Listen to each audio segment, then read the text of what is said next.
มื้อในก็ไลออนผู้ติดตามเขาคณะมาลีปอยซุนหมอกไม้ในคะเพิ่นจัดเฮ็ดทางดิเตคณะอยู่ตั้งหลังศาลากลางค่ะ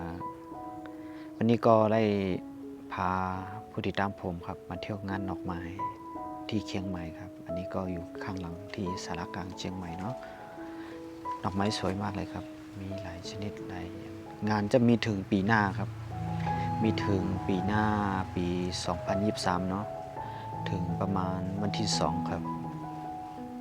ถ้าใครอยากมาเที่ยวเลยนะครับ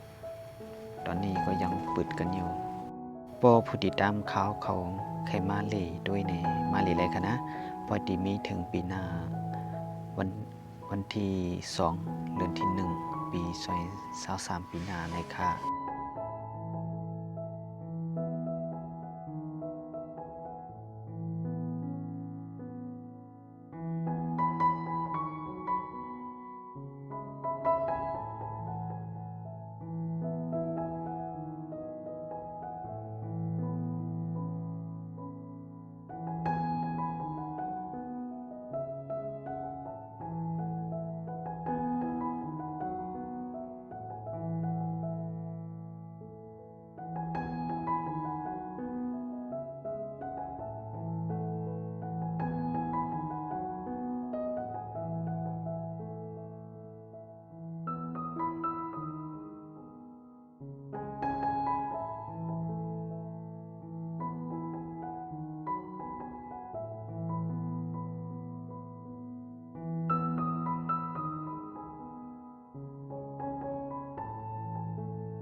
หมายสงคาสวัสดีครับวันนี้ก็เลยพาผู้ติดตามมาเที่ยวงานดอกไม้